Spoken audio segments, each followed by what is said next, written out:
Is this on? Can you hear me? Great.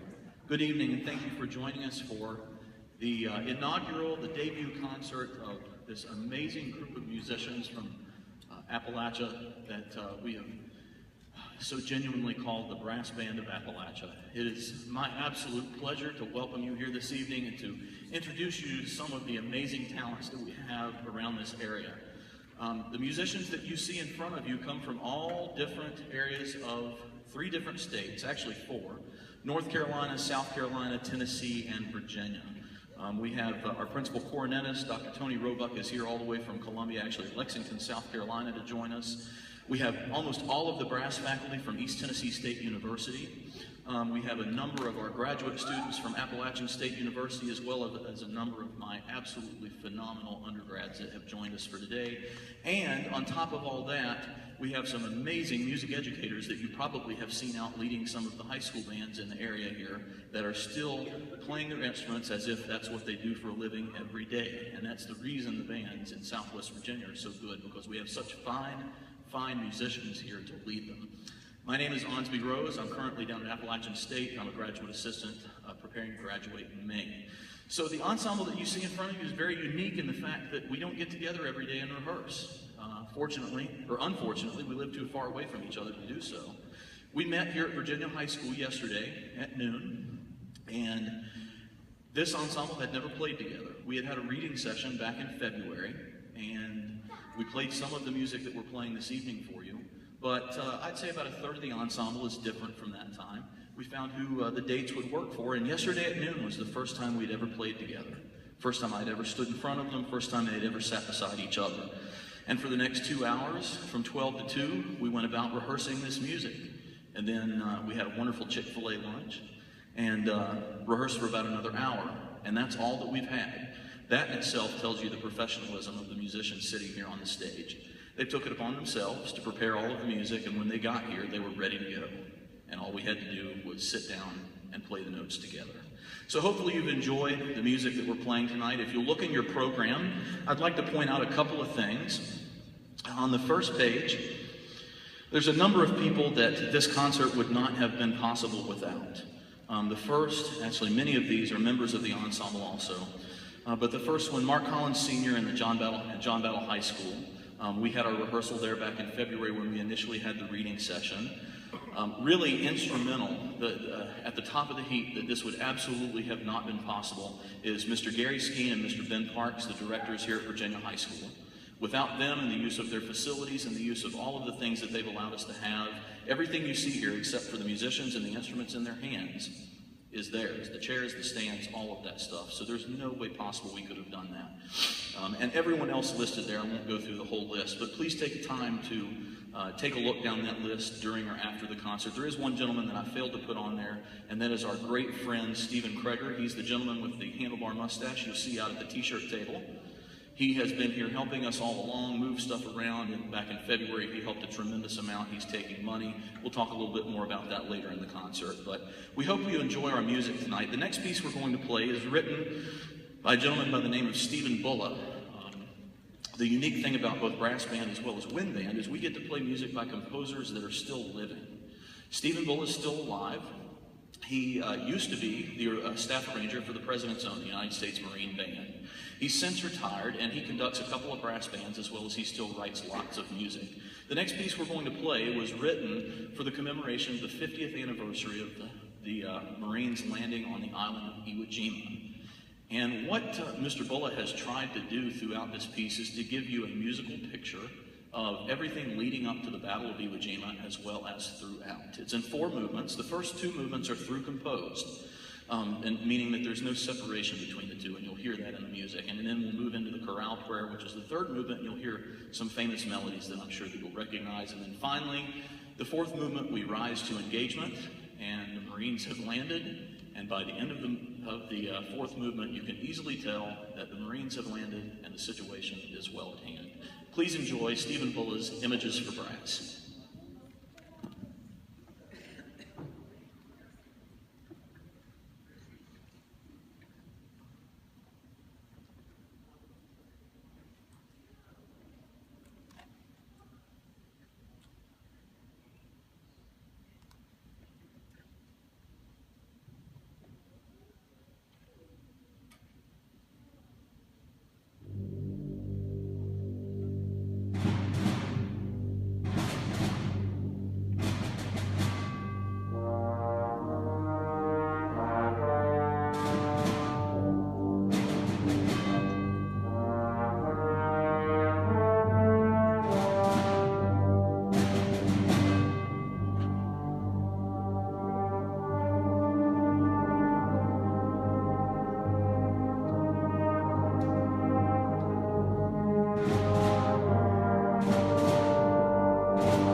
probably noticed, when you probably noticed when you picked up the concert program or when you saw any of the advertisements that have been out, that this concert is entitled An American Portrait. The first two tunes weren't necessarily American. Moorside Suite was written by Gustav Holst, who was a Brit, and Vitae Aeternam was also written by a gentleman by the name of Paul Lovett Cooper. But now we've moved into really the true American portrait of what the concert is supposed to be. Of course, I discussed with you the programmatic nature of Images for Brass. And now we're going to do a slow piece that you'll probably recognize from maybe you saw it in the theaters, or possibly you've watched it in your homes on your DVD player. Again, centering on the Marines and their fight in the Pacific. This is music from the movie The Pacific.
Thank you so very much.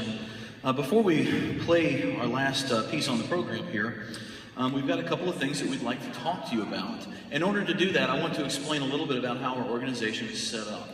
When we got together, we decided that we didn't just want to be a ragtag group of musicians that just happened to come together and play occasionally, that we wanted to set up our organization so that we would have some organization to it, and so that there wouldn't be any one central person that would be in control. So we have officially passed, as of yesterday, we've elected a board of directors, as well as we have passed a constitution or a governing bylaws that govern our organization. So at this time, I want to introduce you to the leadership for the Brass Band of Appalachia. First off, I'm going to start with really the mastermind of the entire thing. This gentleman I've known for a number of years, but didn't get to know him real well until just the last 6 months or so when we started working on this. And he's probably one of the most hardworking men that I've ever had the opportunity to work with. And that's our board president and E-flat bass, Mr. Will Shell.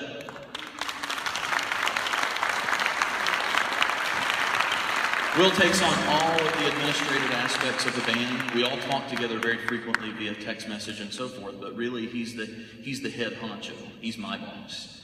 Secondly is a gentleman that I also didn't know until just the last year or so, and unfortunately I didn't, because he's an unbelievably good trombone player, and I'm a trombone player by trade, so I'm very, very lucky to have gotten to work with this gentleman. He's also our associate conductor.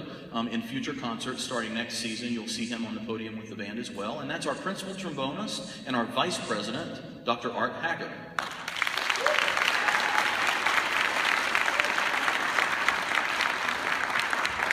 Next on the list, we thought, okay, if we're going to start this group, we've really got to have a financial mastermind. And I said, I know just the one.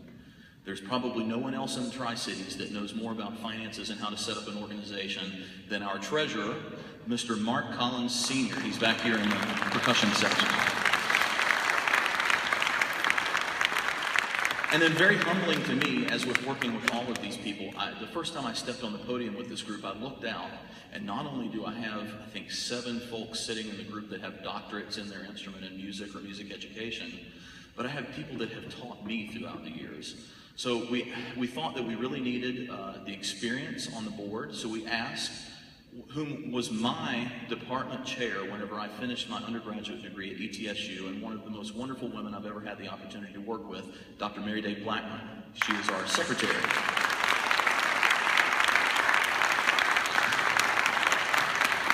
And then, of course, you have to have somebody there to give balance to the group. We've all got our ideas, so we thought, okay, who would be more perfect to be someone that could kind of smack us around whenever we get out of line? Well, I knew his desk is almost right beside mine down in the office in Boone. He's become a very, very good friend of mine, and I know that I'll probably work closely with him the rest of my life.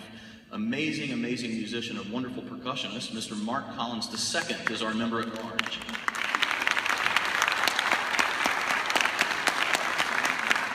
So as you can see, with folks like this, how can we fail? There's really some absolutely amazing leadership. I wish that I could introduce every single person in this band to you, because every single person brings such amazing talents and such amazing experience to this group that it really, the sky is really the limit. But without further ado, I'm going to have our vice president and our principal trombonist and associate conductor, Dr. Hacker, come talk to you about a few things that we've got going on in order to help get our organization off the ground. Please welcome him.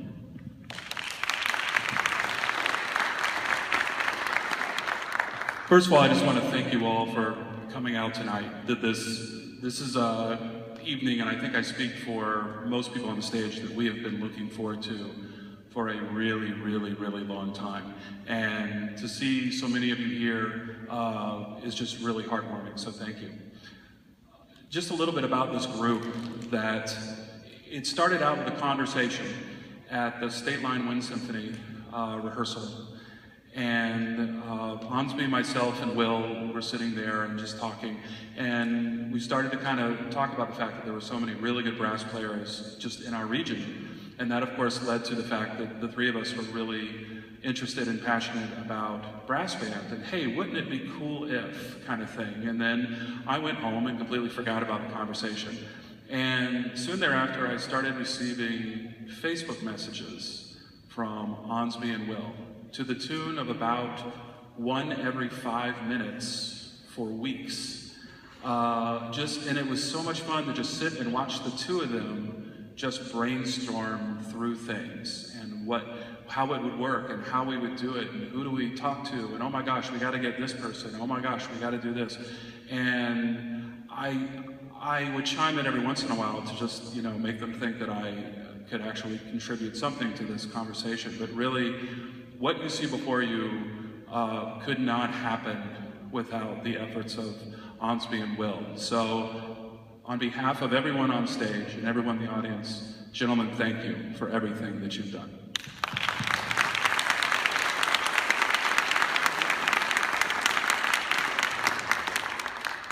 Quickly, this group turned from, gee, it sure would be fun if we kind of put this together, and we really started thinking about what this group could mean, not only to the musicians on the stage, and more importantly to the students of the musicians on the stage, and even more importantly to the communities that we serve. And a group like this can do a lot of things for a community of this size. First of all, of course, we just provide entertainment. People coming to the concert.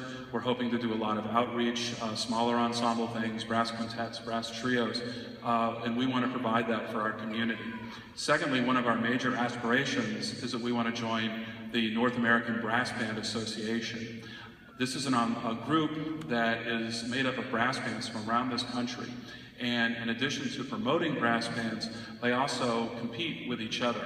And it's a really wonderful thing to watch and to see these groups as they evolve and as they step up and as they come out and compete and stuff. And this is something that we really want to be a part of, not only to develop ourselves as musicians, but also to represent this area that a lot of times people don't necessarily think of this region as being a real, say, hotbed for brass music. But as you can hear on stage, there's some wonderful players, and we want to show what we can do and represent the Appalachians in that way. And the third thing, and this is one that really speaks to me, is we want to be a resource for this community, for young brass players and for music teachers, to not only provide them an opportunity to see the music that they're working on, see it done live, but also to provide for them private lessons, to provide for them instruments if they can't afford instruments. And our goals are eventually to start a summer music camp for aspiring brass players, and also to start a youth band. So we have very lofty goals besides just performing these concerts. And of course, a lot of these goals take money. Many of you have been very generous helping out with this band and helping us, say, like, buy music and things like this that we need just to put on the show. But we would ask that if you can help us out at all to try to help us fund these things, we'd really, really, really appreciate it. And there's several ways that you can do it. As you probably noticed in the lobby, we're selling t-shirts, and the t-shirts are really cool, I have to say. All of the money of those t-shirts goes to help funding this band. So if you buy a t-shirt, you're helping pay for this band. The other thing that you can do is, after the show, if you'll notice at the same table, we're asking for donations. And if you just want to put a couple of bucks in, we're so grateful for whatever you can give. But we also have criteria. If you look in your program, you'll see on the donation page, we have several levels of donation, and we would love to be able to add your name to those lists. One of the things we're most excited about is the program we're doing where we can have endowed chairs. So we can have your name next to a chair of someone in your band. So as you sit here right now, you can pick out your favorite member. Sorry, my chair has already been taken by my mother-in-law. But you can pick out anyone but me in this band and decide to endorse their chair, and we would be forever grateful. But the most important thing, and the greatest way that you can support us, is to please keep coming to our concerts. Follow us on Facebook, check out our website. We have a lot of concerts and great ideas coming up in this next season. Tell your friends, tell people you don't really like that much, tell the people you work with, tell everyone to come out and see us. As you can see, it's a good show, and we'd really love to fill this hall. So thank you again for all of your support and coming to this concert, and we'd love to see you on the next one. Thank you very much.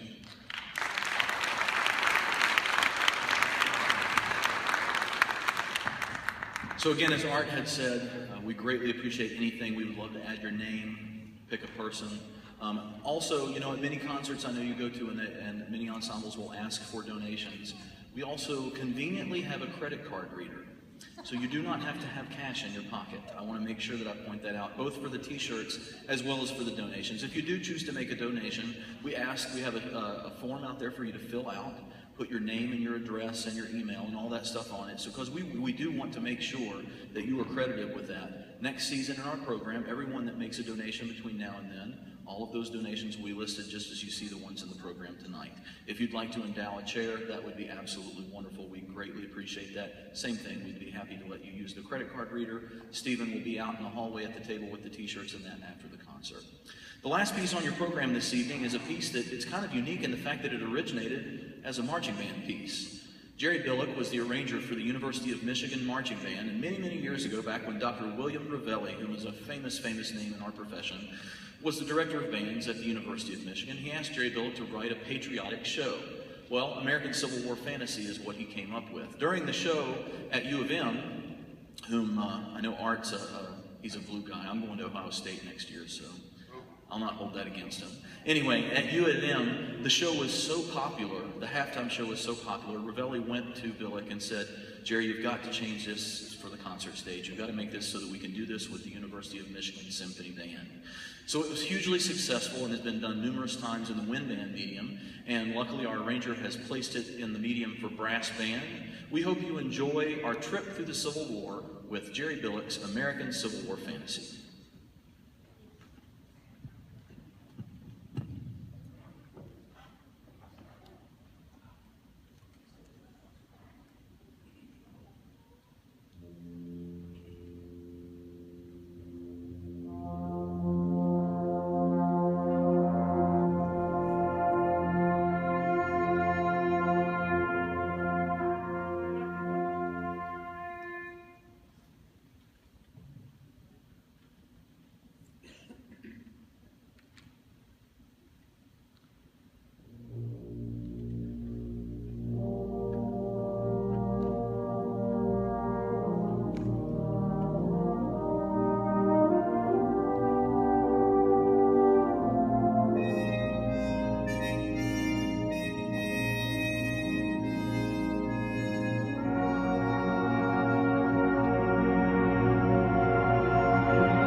Thank you.